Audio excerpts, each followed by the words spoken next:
Hello friend, welcome to Shivam classes Dhanbad. मैं अक्षय आज से आपको फिर से मैथमेटिक्स और रीजनिंग का क्वेश्चंस को लेके आ गया हूँ। ये मॉक टेस्ट क्वेश्चंस होगा जो कि एएलपी और टेक्नीशियन रेलवे की जितनी भी अपकमिंग वैकेंसी है, एएलपी टेक्नीशियन और कांस्टेबल एसआई सबके लिए काम आएगा। जैसे कि अभी मॉक टेस्ट के लिए मैंने ये बुक को प्रेफर किया है जिसका नाम है केएन पब्लिकेशन का बुक आता है सुपर 45 क्वेश्चंस मॉक टेस्ट के नाम से, जिसमें मैथमेटिक्स और रीजनिंग के 30 सेट दिए गए हैं। तो इस बुक से हम लोग चलेंगे, काफी अच्छे अच्छे क्वेश्चंस है इस बुक में। इसी बुक से सॉल्यूशंस करवाएंगे। सॉल्यूशन से थोड़ा सा अलग होगा क्योंकि मोस्टली इंपॉर्टेंट क्या आता है ना कि 1 घंटे में क्वेश्चंस को सॉल्व करना है। रीजनिंग और मैथमेटिक्स का 1 घंटे के अंदर सॉल्व करना है। तो क्योंकि उसमें साइंस भी होता है और करंट अफेयर्स जीके भी होता है, तो इसलिए ये थोड़ा सा फास्ट सॉल्यूशन बताया जाएगा कि कैसे एग्जाम पैटर्न में आपको सॉल्व करना है क्वेश्चंस को। तो अगर सॉल्यूशन पसंद आए तो वीडियो को लाइक कीजिएगा, शेयर कीजिएगा, सब्सक्राइब कीजिएगा। चलिए स्टार्ट करते हैं हम क्वेश्चन से। तो पहला क्वेश्चन देखते हैं, इसी बुक का पहला क्वेश्चन देखते हैं। पहला सेट का पहला क्वेश्चन जो है वो आपका है, देखिए क्वेश्चंस मैं बता देता हूं। क्वेश्चंस आपको यहाँ पे इस साइड में बोर्ड के राइट साइड में शो करेगा और मैं सॉल्यूशंस लेफ्ट साइड से करवाऊंगा। तो देखिएगा क्वेश्चन जो फर्स्ट क्वेश्चन है वो दिया हुआ है 12 माइनस 6 डिवाइडेड बाई 2 प्लस 4 3 का स्क्वायर 7 प्लस 6। ये क्वेश्चन दिया हुआ है, इसको आपको सॉल्व करना है। तो इस क्वेश्चन को सॉल्व करने के लिए सबसे पहले हम सॉल्व करते हैं। ये सब में बोर्डमास का रूल फॉलो करता है। बोर्डमास का नियम आप लोगों ने पढ़ा भी होगा, नहीं होगा तो मैं शॉर्ट्स में डाल दूंगा बोर्डमास का नियम क्या होता है। जैसे देखिए, इसको पहले हम डिवाइड को सॉल्व करते हैं। बोर्डमास में पहले आता है डिवाइड आता है, तो डिवाइड को हम पहले सॉल्व करते हैं। तो यहाँ पे कैसे लिखेंगे हम, 6 में से 3 को डिवाइड देंगे ना, 2 को तो 3 आएगा, 3 प्लस 4 और यहाँ पे देखिए 3 का स्क्वायर इंटू 3 मतलब यहाँ पे 27 आ जाएगा। 27 और इन दोनों का करेंगे तो -1 आने वाला है, ठीक है। तो यहाँ पे 27 -1। अब देखिए यहाँ पे आपका आ जाएगा 9 4 27 में गया तो 26, 1 से 2 बार में कट जाएगा तो ये 1/2 इसका आंसर हो जाएगा। तो ऐसे आप सॉल्व कीजिएगा, ठीक है। 1/2 इसका आंसर होने वाला है। तो इसी तरह से अब चलते हैं सेकंड क्वेश्चन। तो सेकंड क्वेश्चन काफी अच्छा क्वेश्चन है जो कि आपको एक सीक्वेंस में सेट करना। बहुत से स्टूडेंट इस क्वेश्चन में थोड़ा सा फंस जाते हैं कि इन क्वेश्चन को कैसे बनाएंगे, उस फॉर्मेट में कैसे लाना है। तो देखिए, जब भी ऐसा क्वेश्चन हो ना तो आप थोड़ा सा, ये मैं बताता हूं, उस चीज को देखिएगा क्वेश्चन में। जैसे कि देखिए y इक्वल टू आपके पास दिया हुआ है q√3 - 4 ये दिया हुआ है और आपको निकालना क्या है, आपको यहाँ पे निकालना है y का q plus 12 y square plus 48 y plus 100। इस फॉर्मेट में आपको बनाना है, बोलना है इसका इक्वल, इसका वैल्यू क्या आएगा, ये पूछा गया आपसे, इसका वैल्यू क्या होगा। इस फॉर्मेट में पहले इसको देखना है। तो सबसे पहले आप क्या देखिएगा यहाँ पे कि जो -4 है इसका इस्तेमाल हम कहाँ पे करेंगे कि ये फॉर्मेट इस तरह से निकले। पहले तो q है तो कहीं ना कहीं q निकालना पड़ेगा हमको। तो क्यों ना हम इस फॉर्मेट को y को इस साइड लेके चले, इक्वल टू के लेफ्ट साइड में इसको हम बना सकते हैं y + 4 6 का √q। उसके बाद देखिए दोनों साइड आप q कर दीजिए, दोनों साइड, क्योंकि पहले तो इसको हटाना पड़ेगा। 6 का पावर में रूट के ऊपर q है, q को हटाना पड़ेगा, दोनों साइड q करते हैं। तो देखिए कैसे बनेगा, a + b का q का फॉर्मूला आपको शायद पता होगा, यहाँ पे मैं लिख देता हूँ।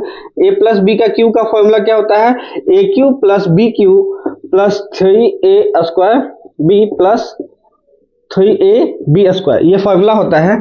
ये फॉर्मूला को आप देख लीजिएगा, यहाँ पे उसी को पुट करेंगे। देखिए aq plus bq plus 3a² into b plus b², ठीक है। इसको हम पुट करेंगे, यहाँ पे हम जैसे ही निकालेंगे ना, देखिए फॉर्मेट ऑटोमेटिक सेट हो जाएगा। ये यहाँ पे क्या आ गया, 12y² प्लस 48, देखिए यहाँ 16 × 48 होता है, 48y प्लस 64 इक्वल टू इस साइड क्या आएगा 6, इस साइड 6 आ गया। अब देखिए यहाँ पे 100 लाना है, 64 पहले से मैं आया हुआ है। जब 100 लाना है तो इसमें 36 ऐड करना पड़ेगा। मैथ्स का नियम है दोनों साइड इक्वल फॉर्मेट पुट करना पड़ता है। तो जब 36 ऐड करेंगे बोथ साइड में तो हमारे पास क्या फॉर्मेट बन के आएगा, +100 ये आ गया और यहाँ पे आ जाएगा आपका 42।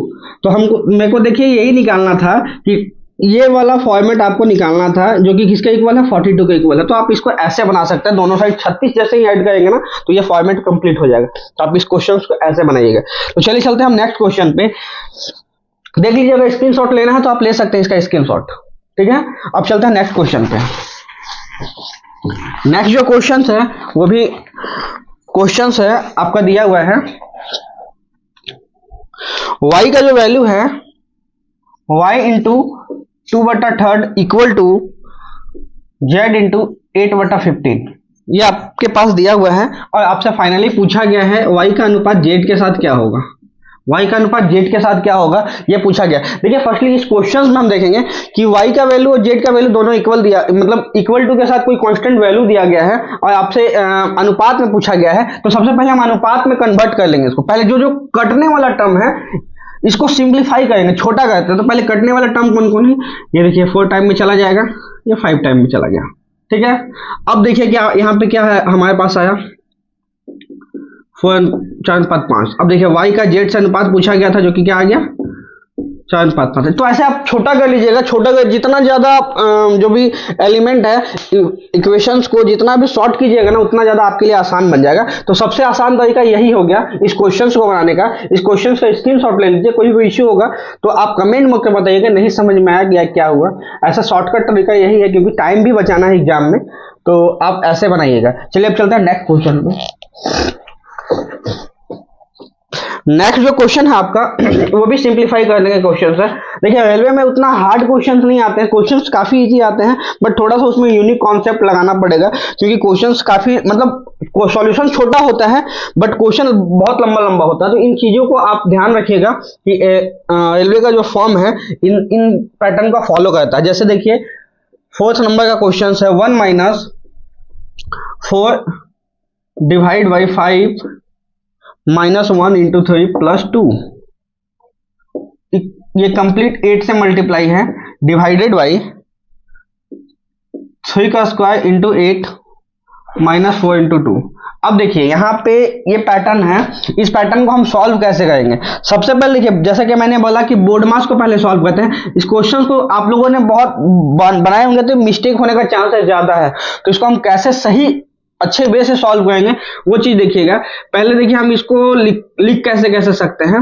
ये माइनस का साइन है, यहाँ 3 आ जाएगा, 3 में से 2 -3 में से 2 जोड़ेंगे ना तो ओवरऑल यहाँ पे जो आएगा वो -1 आने वाला है, ठीक है। तो हम इसको लिखेंगे कैसे 1 - 4 डिवाइडेड बाई 5 -1, ठीक है, इंटू 8 डिवाइडेड बाई, यहाँ पे देखिए क्या आएगा 9 72 में से 8 गया तो 72 में से 8 जाएगा तो 64 बचेगा, तो 64 यहाँ पे हम लिख देते हैं। अब देखिए इसको जब सॉल्व करते हैं 1 माइनस यहाँ पे क्या आ जाएगा -1/5 इंटू 8 डिवाइडेड बाई 64, ठीक है।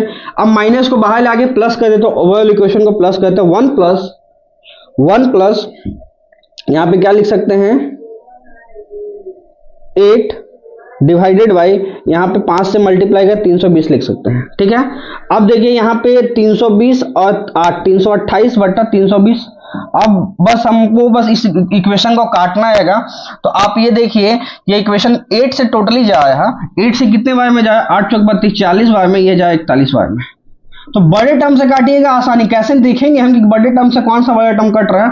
देखिए डिनोमिनेटर किससे कट रहा है, नीचे वाला टर्म है जो 8 से कंप्लीटली कट रहा है, ऊपर वाला भी टर्म कट जाए क्योंकि ये 8 ही ज्यादा है तो इजीली कट जाएगा, आप देख पाएंगे। तो इस ऐसे बनाइएगा जो कि 41/40 दिख रहा होगा जी, 41/40 का आंसर आने वाला है, ठीक है। इस क्वेश्चन को आप ऐसे बनाइएगा, नहीं तो थोड़ा सा मिस्टेक कीजिएगा ना तो यहाँ पे इस सेकेंड या थर्ड लाइन में आपका मिस्टेक गलत हो सकता है। तो शॉर्ट बनाने का यह सही तरीका सबसे बेस्ट मेथड होगा। तो चलिए अब चलते हैं नेक्स्ट क्वेश्चन पे। नेक्स्ट जो क्वेश्चन है आपका, नेक्स्ट क्वेश्चन जो है वो क्वेश्चन है, नेक्स्ट क्वेश्चन है देखिए दिया हुआ है ए बी और सी डी सेंटर ओ वाले वृत्त की समांतर स्पर्श रेखा है, बिंदु पी और क्यू क्रमशः ए और बी इस प्रकार स्थित है कि पी क्यू वृत्त पर आर स्पर्श करता है, पी ओ क्यू का माप ज्ञात कीजिए। देखिए ये कंप्लीट थ्योरम पे क्वेश्चन है। अगर आप लोगों ने आपके पास कोई फॉर्मूला बुक होगा उसमें डायरेक्टली मैथ्स का ये वाला फॉर्मूला लिखा होगा। इसमें बोला क्या गया है, एक ट्रायंगल है सॉरी एक ट्रायंगल बोलना, एक सर्कल है, सर्कल की एक कंप्लीट सर्कल है, विड्थ है, इसमें दो स्पर्श रेखा समांतर है। एक स्पर्श रेखा मैं ऐसे लिख देता हूं जो कि समांतर कर देते हैं, ठीक है, इसी के समांतर एक स्पर्श रेखा है, ठीक है। ये इसका नाम है ए बी, इसका नाम है आई थिंक पी क्यू दिया हुआ, सी डी, सी डी। अब देखिए बोला क्या गया है, ए बी पे जो हमारा है ए बी पे पी स्थित है और सी डी पे क्यू स्थित है। जब इन दोनों को मिलाते हैं ना तो ये कहीं ना कहीं जाके ये ट्रायंगल पे, ये सर्कल पे मिलता है और यहाँ पे एंगल आर बनाता है। इसका सेंटर ओ दिया हुआ है। आपसे यही चीज पूछा गया है कि यहाँ पे निकालना है कि क्या पी ओ क्यू का वैल्यू क्या होगा, ये एंगल क्या होगा। ये देखिए कंप्लीट थ्योरम, ये बनता कैसे है मैं एक्चुअली आपको बता देता हूं। ये 90 डिग्री का एंगल बनता है, ठीक है, ये 90 का एंगल बनता है। ये 90 का एंगल कंप्लीट ये टोटली थ्योरम पे बेस है। कैसे बनता है देखिए, हम इसको पहले इसको मिलाते हैं, ठीक है। यहाँ पे हम जब मिलाते हैं तो ये दो बार में सीक्वेंस में आता है, ये 45 का एंगल बनेगा, ये 45 का एंगल मिलेगा। अब 45 प्लस 45 दोनों को ऐड करते हैं ना तो 90 डिग्री का एंगल बनता है, ठीक है। ये वाला आप देख लीजिएगा। अगर आपको थोड़ा सा भी डाउट होगा तो मैं इसका बेसिक्स बता दूंगा। यहाँ पे टोटली 4 एंगल बनते हैं, सभी को हम सम करते हैं तो 90 आता है। अगर आपको डाउट होगा तो बोलिएगा, मैं नेक्स्ट वीडियो में या फिर इसके बाद ही मैं वीडियो बना दूंगा जिसमें आपको इसका कंप्लीट एक्सप्लेनेशन बता दूंगा। क्योंकि देखिए कभी भी क्वेश्चन रिपीट नहीं होता बट कॉन्सेप्ट रिपीट होता है। तो इन बातों को ध्यान रखिएगा कि क्वेश्चन कभी उठ के नहीं आते डायरेक्ट, बट कॉन्सेप्ट उठ के डायरेक्ट आता है। तो अगर आपको कॉन्सेप्ट में थोड़ा सा भी समझ में नहीं आएगा, क्योंकि अभी बहुत टाइम है एग्जाम में, तो आप कॉन्सेप्ट सीखने पर ज्यादा फोकस कीजिए, कैसे मैं क्वेश्चंस का कॉन्सेप्ट सीख पाऊं। तो ये क्वेश्चंस को अगर डाउट होगा तो बोलिएगा, मैं इसका कंप्लीट डिटेल एक्सप्लेनेशन कर दूंगा। तो चलिए चलते हैं नेक्स्ट क्वेश्चन पे। नेक्स्ट जो क्वेश्चन है आपका नेक्स्ट क्वेश्चन है, बोला गया है एक शंकु तंबू के आधार की त्रिज्या 9 मीटर है, इसकी ऊंचाई 12 मीटर है। यदि इसे बनाने में प्रयुक्त सामग्री की लागत 100 रुपये प्रति पाई मीटर है तो तंबू बनाने के लिए आवश्यक सामग्री कुल कितना लगेगा। देखिए बोला क्या गया है, पहले जो दिया हुआ है एक शंकु के आकार का है, शंकु पहले है, ठीक है, एक शंकु जैसा बना हुआ है। इसका कोस्टिंग बनाने का कितना है, 100 पाई मीटर स्क्वायर, 100 रुपये प्रति मीटर स्क्वायर का इसका कोस्टिंग है, ठीक है, बनाने का। इसको तो कैसे बनाएंगे हम, इसको कितना कोस्टिंग बैठेगा वो पूछा गया है। रेडियस पहले कितना दिया हुआ है, रेडियस आपका दिया है 9 मीटर। उसके बाद क्या दिया हुआ है, इसकी ऊंचाई दिया है, हाइट दिया हुआ है जो कि 12 मीटर दिया हुआ है। देखिए यहाँ पे जब भी इसको बनाने का कोस्टिंग लगेगा ना तो कोस्टिंग हमेशा क्या लगता है, देखिए ये जो आउटसाइडर जगह है यहाँ से यहाँ और ये वाला क्षेत्र, ये वाला, इनका कोस्टिंग जाएगा। जो कि शंकु का क्या होता है, शंकु का जो पृष्ठीय क्षेत्रफल होता है वो क्या होता है, शंकु का वक्र पृष्ठीय क्षेत्रफल क्या होता है पाई आर एल। देखिए यहाँ पे हाइट दिया हुआ है तो एल कैसे निकल, इसका मतलब क्या है, देखिए ये हाइट होता है, ये जो है ये वाला ये हाइट है, ये 90 डिग्री एंगल बनाता है। तो आपसे पूछा है एल, तो यहाँ पे एल हमको निकालना पड़ेगा क्योंकि फॉर्मूला में एल का इस्तेमाल है। एल को हम लोग हिंदी में बोलते हैं तो ये ऊंचाई, ठीक है, ये निकालना पड़ेगा। तो यहाँ पे आप देखिए ये कंप्लीट राइट एंगल ट्रायंगल बनता है जिसमें कि एच कितना दिया हुआ क्वेश्चंस में आपका 12 मीटर और ये रेडियस होता है जो कि 9 मीटर दिया हुआ है। तो ये कितना निकल जाएगा, पाइथागोरस थ्योरम से ये निकल जाएगा 15 मीटर, ये 15 मीटर निकल जाएगा। ट्रिपलेट भी आपको याद होगा, 9 12 15 का ट्रिपलेट बनता है तो आप इजीली बना पाएंगे इसको। तो यहाँ पे देखिए पाई तो हम रखेंगे क्योंकि पाई ही कोस्टिंग का है दिया हुआ। यहाँ पे हम लिखेंगे 9 और यहाँ पे क्या लिखेंगे 15, 15 9 कितना होता है 225, सॉरी 15 9 135, 135 पाई, 135 पाई मीटर स्क्वायर, ये निकला इसका वक्र पृष्ठीय क्षेत्रफल। अब आपसे बोला गया है कि पाई मीटर स्क्वायर बनाने का कॉस्टिंग कितना है 100 रुपीज। तो 135 पाई मीटर स्क्वायर बनाने का कॉस्टिंग कितना होगा, 135 से हम 100 को मल्टीप्लाई कर देंगे तो कितना जाएगा 13500। ये आपका आंसर हो जाएगा। ये कितना पोस्टिंग हो जाएगा रुपया में। तो आप इसको इस तरह से बनाइएगा। देखिए क्वेश्चंस में कहीं डाउट है स्क्रीनशॉट ले लीजिए, कहीं डाउट होगा तो बोलिएगा, मैं इसको एक्सप्लेन कर दूंगा अच्छे से। पहले देखिए इसका वर्क पेस्टेज क्षेत्रफल निकालना है पाई आर। उसके बाद देखिए यहाँ पे, क्योंकि हम कैसे ही जाने कि इसका बहुत लोग बोलते हैं कि इसका आयतन निकालना है कि क्षेत्रफल निकालना, कैसे देखेंगे?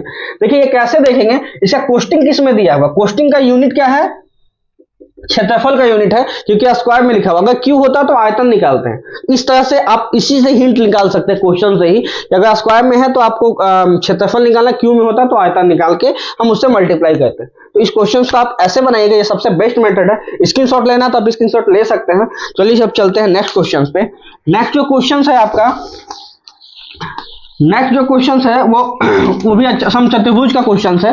देखिए अब क्या है ना, अब पैटर्न वो वाला पहले वाला ऑल्ट पैटर्न नहीं आता है कि आप एक सिंगल सा बुक पढ़ें। जैसे पहले लोग बोलते थे कि रेलवे का एग्जाम निकालना है तो लुसेंट का बुक पढ़ लिए मैथमेटिक्स का, या फिर अब देखिए एडवांस मैथमेटिक्स पे बहुत ज्यादा फोकस करने लगा है बोर्ड। एडवांस मैथमेटिक्स बहुत ज्यादा आने लगा है, इस वजह से आप लोगों को थोड़ा एडवांस मैथमेटिक्स अच्छे से पढ़ना पड़ेगा। समचतुर्भुज का क्षेत्रफल देखिए, नेक्स्ट क्वेश्चन है। समचतुर्भुज का क्षेत्रफल 96 मीटर है। इसका एक विकर्ण दिया हुआ, देखिए समचतुर्भुज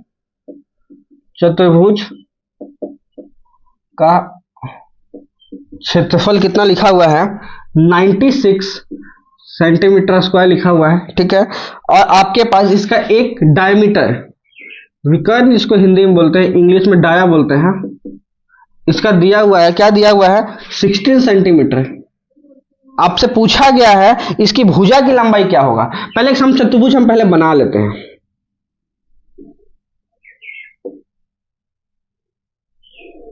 ठीक है।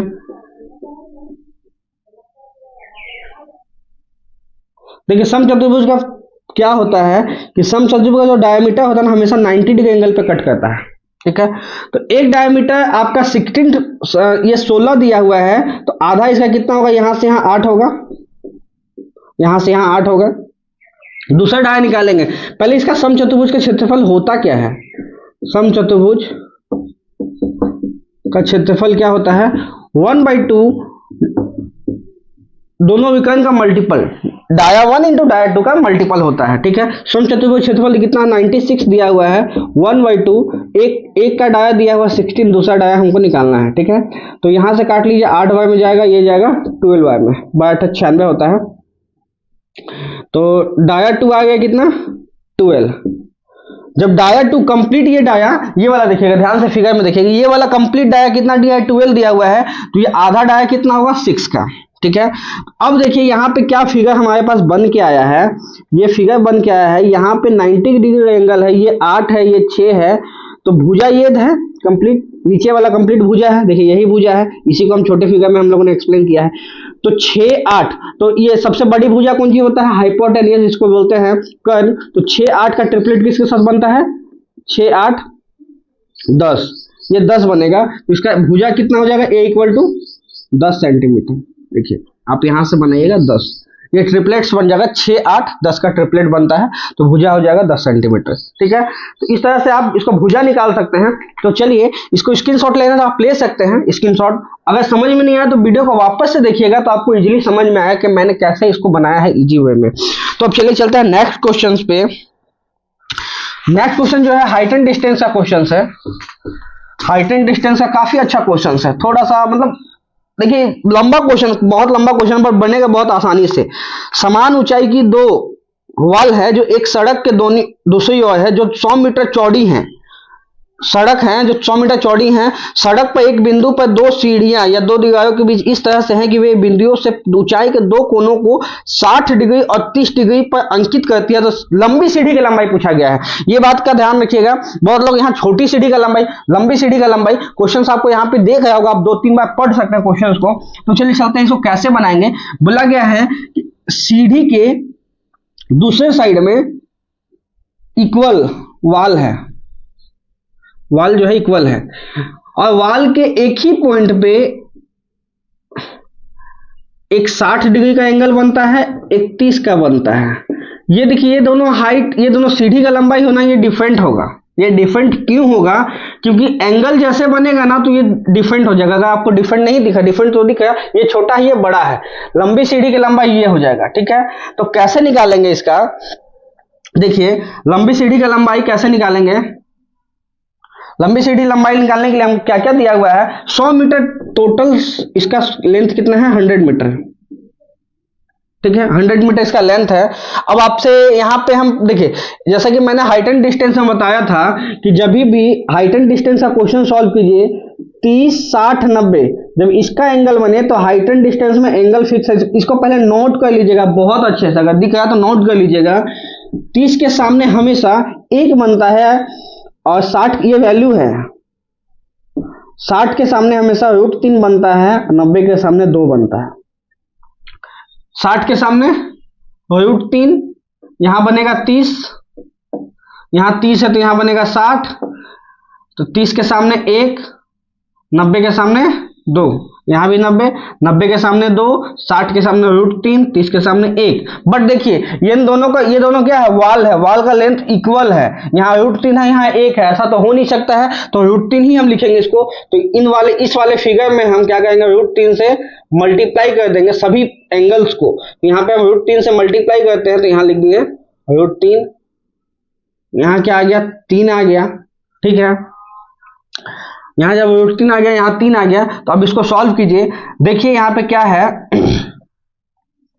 ये 100 है, 3, 1, 4, ये टोटल वैल्यू 4 है, ये 100 मीटर के इक्वल है, तो 4 का जो वैल्यू है वो 100 मीटर है, तो 1 का वैल्यू कितना हो जाएगा, 25 मीटर। तो ये क्या हो गया, 25 हो गया। ठीक है, और ये हो गया 75 हो गया। ठीक है, 75 मीटर निकला है, तो 75 मीटर निकला है, तो ये 3 का वैल्यू 75 का मतलब 1 का वैल्यू कितना है, 25 है, तो 1 का वैल्यू 25 है। यहाँ पर √3 से मैंने बोला था गुना करना है, तो सबसे बड़ी सीढ़ी ये है, तो 25 लंबी सीढ़ी की लंबाई क्या हो जाएगा, लंबी सीढ़ी की लंबाई क्या हो जाएगी, 25 दूनी 50 √3, 50 √3 लंबी सीढ़ी की लंबाई हो जाएगी। अगर आपसे छोटी सीढ़ी की लंबाई बोला जाता, छोटी सीढ़ी की लंबाई कितना होता, 25 दूनी 50, 50 मीटर छोटी सीढ़ी की लंबाई, बड़ी सीढ़ी की लंबाई 50 √3। देख लीजिएगा कि छोटी सीढ़ी का पूछा जाए या बड़ी सीढ़ी की लंबाई पूछा जाए, दोनों का लंबाई मैंने बता दिया, इस तरह से आप बना सकते हैं। अगर आपको डाउट है तो बताइए कमेंट बॉक्स में कहाँ पे आपको डाउट हो रहा है। तो हाइट एंड डिस्टेंस मैं शॉर्ट्स में बता दूंगा या फिर इसका शॉर्ट वीडियो बता दूंगा, हाइट एंड डिस्टेंस को ईजी में कैसे वे करते हैं। आपको फिगर कोई भी एंगल याद करने का नीड नहीं है कि ये एंगल याद कीजिए वो एंगल याद कीजिए, आप इजीली इस वैल्यू से बना सकते हैं। तो आप देख लीजिएगा, कोई भी डाउट होगा तो बोलिएगा, इसका स्क्रीनशॉट लेना तो आप ले सकते हैं इसका स्क्रीनशॉट। ठीक है, तो चलिए चलते हैं हम नेक्स्ट क्वेश्चंस पे। नेक्स्ट जो क्वेश्चंस होगा, क्योंकि ऐसे बनाइएगा ना तो आपका टाइम सेव हो पाएगा, 1 घंटे के अंदर आप तभी बना पाएंगे, क्योंकि क्वेश्चंस इतना आसान नहीं आने वाला है जितना आसान ना आप मतलब एग्जाम में, क्योंकि एग्जाम का प्रेशर अलग होता है, तो क्वेश्चंस भी आपको थोड़ा टाइम लग जाएगा बनाने में, और इस वजह से आप लोग अगर शॉर्ट आप लोगों को पता होगा तो आप लोग आसानी से इसको बना पाएंगे। देखिएगा, उसके बाद जो क्वेश्चन है वो बताया गया है, एक निश्चित त्रिभुज की भुजाएं नीचे दी गई हैं, उन भुजाओं के पीछे समकोण त्रिभुज कौन है। जब भी राइट एंगल बनता है ना तो ट्रिपलेट बनता है। राइट एंगल का मतलब क्या होता है, राइट एंगल जब भी बनेगा ना तो क्या बोलता है, ये जैसे राइट एंगल है, 90 डिग्री की सबसे बड़ी एंगल के सामने सबसे बड़ी भुजा होगा, जिसको बोलते हैं, इसको बोलते हैं कर्ण, हाइपोटेन्यूस। ठीक है, और उसके बाद ये होता है लंब, ये होता है आधार। ठीक है, जब भी ये होगा ना तो हमेशा ट्रिपलेट को फॉलो करता है। कुछ ट्रिपलेट है, मैं लिख देता हूं, देखिएगा, 5, 12, 13। ठीक है, और उसके बाद क्या क्या बनता है, 9, 40, 41। ठीक है, 3, 4, 5 ये बनता है, 7, 24, 25 ये बनता है। अब देखिएगा इनमें से ऐसा और भी ट्रिपलेट होता है, ट्रिपलेट मैं डाल दूंगा टेलीग्राम पे, कौन कौन सा ट्रिपलेट आपके लिए इंपॉर्टेंट, ज्यादा नहीं 8-10 इंपॉर्टेंट, एक बार देख लीजिएगा तो काम बन जाएगा आपका। अब देखिए क्वेश्चंस में ये वाला डायरेक्टली दिया गया है, समकोण बनेगा, जी हाँ ये समकोण बनेगा, तो आप इसको ऐसे ट्रिपलेट याद रहेगा तो आप इस क्वेश्चन को 1 सेकंड में बना के निकल जाएगा। तो चलिए अब चलते हैं नेक्स्ट क्वेश्चन पे। नेक्स्ट जो क्वेश्चन है वो क्वेश्चन है आपका सिंप्लीफिकेशन का। अगेन क्वेश्चन, सिंप्लीफिकेशन के क्वेश्चन 3-4 या 2-3 तो आएंगे ही शिफ्ट में, प्रत्येक शिफ्ट में 2-3 क्वेश्चन आपको दिखने को मिलेंगे। जैसे कि देखिए, इसको आपको डिवाइड करना है, सिंप्लीफिकेशन का ये क्वेश्चन है, इसमें आपको बेसिकली डिवाइड करना है। तो आप इसको कैसे बनाएंगे, देखिए 0.4 जब इसको डिवाइड करेंगे तो देखिए 3 अंक के बाद पॉइंट है, तो आप इसको लास्ट में 4 0 लिख दिए, 4 4 8 आएगा, एक के अंक के बाद पॉइंट 800.804, ये ऑप्शन सी में दिया हुआ है। आप इसको ऐसे जोड़िएगा, आसानी से जुड़ जाएगा ये, ठीक है। अब नेक्स्ट क्वेश्चन 11th नंबर का देखिए, 11th नंबर का छोटा आंसर होगा तो मैं बता देता हूं। देखिए मैंने पहले भी बताया है कि जब भी एचसीएफ और एलसीएम का मल्टीपल जो होता है हमेशा संख्याओं का मल्टीपल के इक्वल होता है। एचसीएफ और एलसीएम का मल्टीपल संख्याओं के मल्टीपल का इक्वल होता है। तो क्वेश्चंस में आपका दिया गया है, एचसीएफ दिया है 15, एलसीएम दिया 225 और आपसे एक संख्या दे दिया गया है जो कि 45 है। सेकेंड संख्या पूछा गया, सेकेंड संख्या क्या होगा, ये संख्या होगा 15 × 225 डिवाइडेड बाय 45। इसको पूछा नहीं गया है कंप्लीट क्या होगा, आपसे इसी फॉर्मेट में ऑप्शन दिया हो तो आप इसी फॉर्मेट में छोड़ दीजिएगा, ठीक है। जैसा फॉर्मेट में पूछा जाए उस फॉर्मेट का इस्तेमाल कीजिएगा, इसको ऐसा ही छोड़ दीजिएगा, यही आंसर हो जाएगा आपका 11th का, ये आंसर कंप्लीट हो जाएगा। अब चलते हैं 12th नंबर पे। स्क्रीनशॉट लेना तो आप ले सकते हैं इसका स्क्रीनशॉट।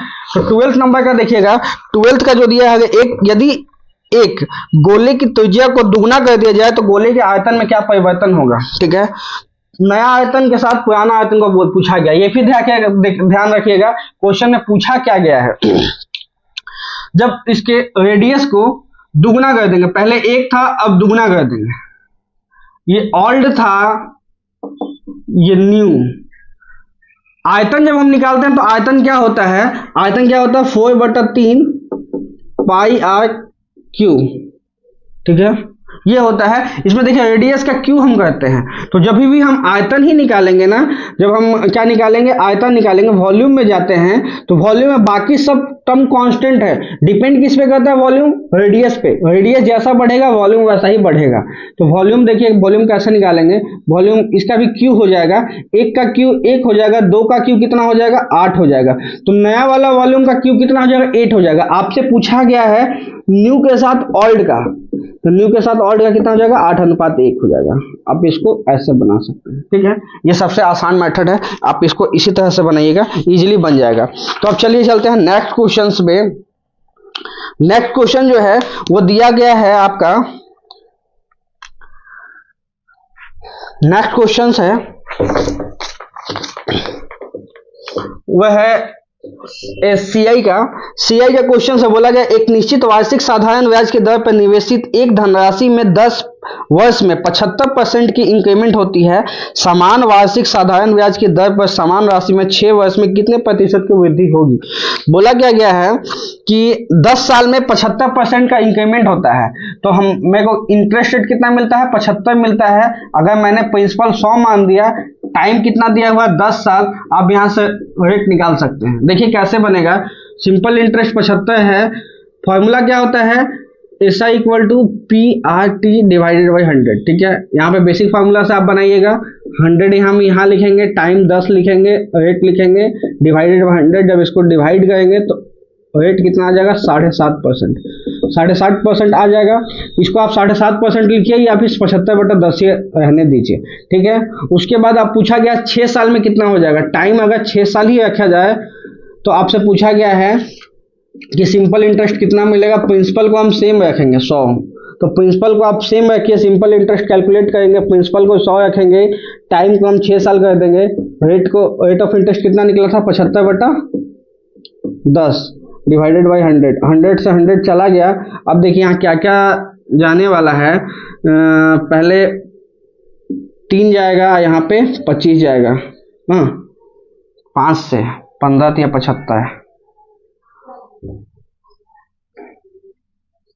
15 75, तो क्या जाएगा 15 या 45, 45 जो है 45 आपका निकल जाएगा क्या 45% एक्स्ट्रा इंटरेस्ट रेट मिलेगा। तो आप इसको ऐसे बनाइएगा 45%, ठीक है। ये सबसे आसान मेथड है, तो इसको आप ऐसे बनाइएगा तो इजीली बन जाएगा आपसे, ठीक है। तो अब चलिए चलते हैं नेक्स्ट क्वेश्चन पे। नेक्स्ट जो क्वेश्चन है वो भी काफी आसान, देखिए समझ में आया कि नहीं आप बताइएगा। आप इसको इसी वे में बनाइएगा, सबसे आसान वे इसका ऐसा ही बनाना है, ठीक है। कहीं भी लाइन में डाउट हो तो आप डायरेक्टली कमेंट बॉक्स में बताइएगा, या फिर आप टेलीग्राम चैनल पे बता सकते हैं। टेलीग्राम चैनल पे हमेशा हम लोग एक्टिव रहते हैं, और ऐसा ही क्वेश्चंस को देखने के लिए आप शिवम क्लासेस धनबाद एप्लीकेशन भी डाउनलोड करते हैं, जो कि प्ले स्टोर पे है। वहाँ पे प्रत्येक सप्ताह सैटरडे को लाइव टेस्ट चलता है, उसमें बुक का डिस्ट्रीब्यूशन होता है। तो आपको अगर बुक चाहिए तो आप टेस्ट लगा के अच्छे मार्क्स कर सकते हैं। और पैड बैच भी है जो कि 49 में है, एक्चुअली टेस्ट है 49 में, जो कि काफी सस्ता है, काफी अच्छा टेस्ट है। आप वहां से टेस्ट भी बाय कर सकते हैं। तो चलिए अब चलते हैं नेक्स्ट क्वेश्चन पे। नेक्स्ट जो क्वेश्चन है आपका, वो क्वेश्चन है, नेक्स्ट क्वेश्चन है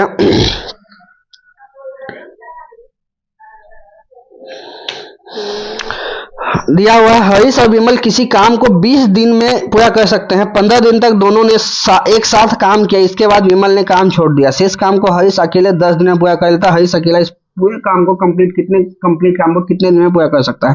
देखिए यहाँ पे क्या बोला गया है कि हरीश और विमल किसी काम को 20 दिन में पूरा कर सकते हैं, ठीक है। लेकिन जबकि उन्होंने एक साथ 15 दिन का काम किया। जब एक साथ देखिए दोनों जब काम कंप्लीट कर सकता है 20 दिन तक, 15 दिन तक उन्होंने काम किया, 5 दिन का काम नहीं किया। तो उसी 5 दिन का काम को किसने, शेष काम को हरीश ने अकेले 10 दिन में किया। तो कहने का मतलब है कि हरीश है और विमल है, इनके 5 दिनों का काम, क्योंकि 20 दिनों का काम था, 15 दिन इन्होंने किया, 5 दिनों नहीं किया। इनका 5 दिन का काम हरीश ने 10 दिनों में निपटाया है, ठीक है। अब काट दीजिए, 2 बार में चला जाएगा। अब देखिए यहाँ पे क्या आने वाला है, आने वाला है h plus b equal to 2h। b equal to क्या आ जाएगा, h। मतलब क्या है, दोनों का जो इफिशियंसी है इक्वल है, एक एक, ठीक है। अब बोला गया है ये क्या टोटल वर्क निकलता है, ठीक है, टोटल वर्क निकलता है। हरीश और विमल किसी काम को 20 दिनों में पूरा कर सकते हैं। तो हरीश है और विमल है, किसी काम को 20 दिनों में कर सकते हैं। इनका इफिशियंसी 1 है, इनका भी 1 है, दोनों को 20 से करेंगे तो कितना आ जाएगा, 2 2 40 में टोटल वर्क कितना निकला, 40 निकला, ठीक है। अब बोला क्या गया है, इसी हरीश अकेले इस काम को कितने काम में करेगा, हरीश इस टोटल वर्क को कितने दिन में करेगा, 1 के इफिशियंसी के साथ 40 दिनों में काम को कंप्लीट कर पाएगा। तो ये 40 दिन इसका आंसर हो जाएगा, राइट आंसर, यही 40 डेज आंसर हो जाएगा। अब चलिए चलते हैं ट्रेन वाले क्वेश्चन में। ट्रेन वाला क्वेश्चन काफी आता है, तो चलिए चलते हैं ट्रेन वाला क्वेश्चन में। ट्रेन का जो क्वेश्चन है, हर शिफ्ट में आपको 1-2 क्वेश्चन ट्रेन वाला दिखने को मिलेगा। तो ट्रेन का जो क्वेश्चन है, बोला गया है 2 ट्रेन है सम्मुख दिशा में चल रहे हैं। सम्मुख का मतलब क्या है, दोनों का फेस एक साइड है। सम्मुख दिशा का मतलब क्या है, दोनों का फेस एक साइड है, एक साइड है। एक का चाल दिया हुआ है आपका, एक का चाल दिया हुआ है जो कि 80 किलोमीटर प्रति घंटा है, और साथ में आपका बी का चाल भी दिया हुआ है जो कि 70 किलोमीटर प्रति घंटा है। ये चाल दिया हुआ है, और बोला गया है दोनों एक दूसरे को कितने टाइम में कंप्लीट पार करते हैं, 30 सेकंड में कंप्लीट क्रॉस कर जाते हैं। ए की लंबाई दे दिया गया है, एक ट्रेन की लंबाई कितना है, 300 मीटर है। और आपसे पूछा गया है बी ट्रेन की लंबाई कितना है, बी ट्रेन की लंबाई पूछा गया है। तो ये कैसे बनता है ये क्वेश्चन को, जब भी 2 ट्रेन एक साइड एक ही डायरेक्शन में है तो दोनों का स्पीड को सम करते हैं। तो क्या होता है, टाइम इक्वल टू डिस्टेंस अपन स्पीड लिखते हैं। तो अब देखिए इसी को सॉल्व कैसे करते हैं। टाइम कितना लगा कवर करने में, 30 सेकंड का समय लगा है। डिस्टेंस कितना है, 300 मीटर ट्रेन ए का, ट्रेन बी का हमको निकालना है। दोनों का डिस्टेंस को सम करेंगे, उसके बाद स्पीड दोनों सम होगा, क्योंकि दोनों का डायरेक्शन एक ही है, मतलब दोनों एक दूसरे के सामने आए तो कम टाइम में दोनों का काम कवर होगा, तो स्पीड ज्यादा हो जाएगा, 150 किलोमीटर प्रति घंटा। इसको जब मीटर प्रति सेकंड में चेंज करेंगे तो ये 18 का वैल्यू होगा, तो 5 का वैल्यू आपसे पूछा जाएगा, ठीक है। तो ये देखिए अब जब हम इसको सॉल्व करेंगे तो कैसे सॉल्व करते हैं, ये किससे कटेगा, 25 छक 150, 6 दिया 18, ठीक है। तो अब 25 25 125, 125 को जब 3 से करेंगे ना तो 375, 125 को जब 3 से करेंगे तो 375, 1 शून्य यहाँ पे आ जाएगा 900 प्लस 3x, ठीक है। इसको मैंने ऊपर लिख देता हूँ, यहाँ पे लिखा हुआ है 375 इक्वल टू 900 प्लस 3x। जब 900 घटाएंगे तो कितना बच जाएगा, यहाँ पे 5 बचेगा, 17 में से 8 और यहाँ पे क्या बचेगा 28, 2850। x इक्वल टू क्या निकलेगा 2850 divided by 3। x equal to कितना निकलेगा 9 × 27 5 × 15 950 मीटर, 950 मीटर निकलेगा। ये सबसे बेस्ट मेथड है इस क्वेश्चन को बनाने का। 950 मीटर दिख रहा होगा, 950 मीटर इसका आंसर हो जाएगा। तो ये कंप्लीट क्वेश्चंस था सेट 1 का। आपको कैसा लगा कमेंट बॉक्स में बताइएगा, ये कंप्लीट सॉल्यूशंस आपको कैसा लगा। नेक्स्ट वीडियो में आपको इसी फर्स्ट सेट का रीजनिंग का कंप्लीट क्वेश्चंस मिल जाएगा कि इसको कम टाइम में कैसे सॉल्व करें फास्टेड वे में। आपको किसी भी, देखिए बताने में थोड़ा सा टाइम ज़्यादा लग गया, बट ये एक्चुअली 10 से 12 मिनट का कंप्लीट ये सेट था, ठीक है। तो आपको ये कंप्लीट क्वेश्चंस अच्छे लगे हों तो कमेंट में बताइएगा, क्योंकि इससे मोटिवेशन मिलता है कि आगे भी मैं ऐसा वीडियो बना पाऊँ, ठीक है। तो वीडियो को यहीं तक रखते हैं। चलिए, धन्यवाद।